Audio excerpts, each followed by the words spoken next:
За хамтдаа чимээгүй цагаа эхэлцгээе. Өнөөдрийн чимээгүй цагийн сэдэв хүнд өдрүүд, шуургатай өдрүүд, дуулууртай байдал гэж. Тийм Библийн ишлэл Матай 7:24.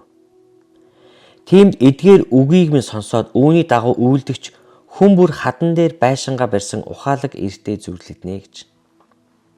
Хамтдаа залбираад эхэлцгээе. Баярлалаа эзэм, энэ өдрийн төлөө талархаж байна. Тэгээд би таны үгнээс суралцахаар ирлээ. Тэгээд өөрийн үгээрээ биднийг засаж залруулж, бидний удирдан дагуулаарай. Тэгээд ариунсаа би танигаас урьж байна. Тэгээд үгийг уншиж явахад таны илчилт ойлголт миний дээр байх болтугай гэж залбирч байна. Амен. Бидэнд бүгдд нь л хүнд хэцүү өдрүүд тохиодог. Бид юу хийч гисэн юм болдоо гэж гайхах өдрүүд ч гардаг.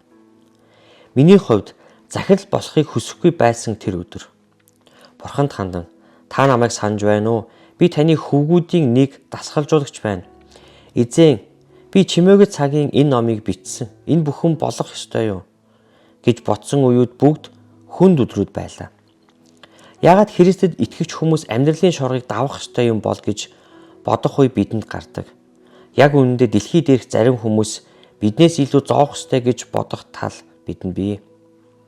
Есүс уулан дээр сургаалаа айлтсны дараа өөрийнх нь үгийг сонсон хоёр хүний тухай гайхалтай түүхээр яриагаа өндөрлсөн байдаг. Хоёулаа адил зүйлийг сонссон хэрнээ нэг нь Есүсийн хэлсний дагуу үйлдсэн бол харин нөгөөх нь түүнчлэн үйлдээгүй билээ. Хоёр өөрөөр хандсан хоёр хүн хоёул шуурганд өртсөн гэж гарч байна. Мөн хоёулангийнх нь байшин бороонд норж хүчтэй салхинд өртсөн. Борооны ус буухад хоёр байшин хоёулаа үерт өртсөн. Христэд итгэгчид болон үл итгэгчдэд хэн хэнд нь хүнд өдрүүд ирдэг. Христэд итгэгч хүмүүс ч хямрал, өвчин, эмгэг, гамшиг зовлон ирдэг.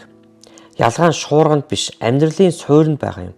Хэрэв бидний амьдрал Христээр суурлагдсан бол шуурга болдгоороо болох бөгөөд бид Христээр дамжуулан бат зогсох болно.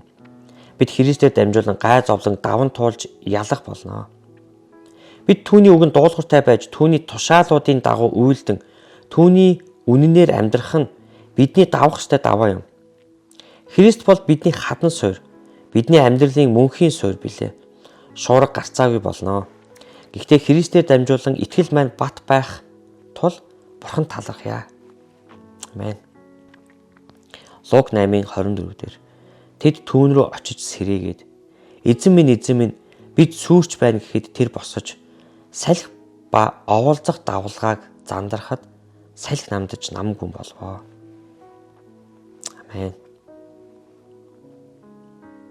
Тэгээ бидний эзэн бол үнэхээр гайхалтай хүч чадалтай эзэн. Тэгээд эзний үгийн төлөө үнэхээр талархаж цаая. Тэгээд эзний үгэн дээр эзэн дээр л үнэхээр суурилж амьдарч байгаа үг дээрээ.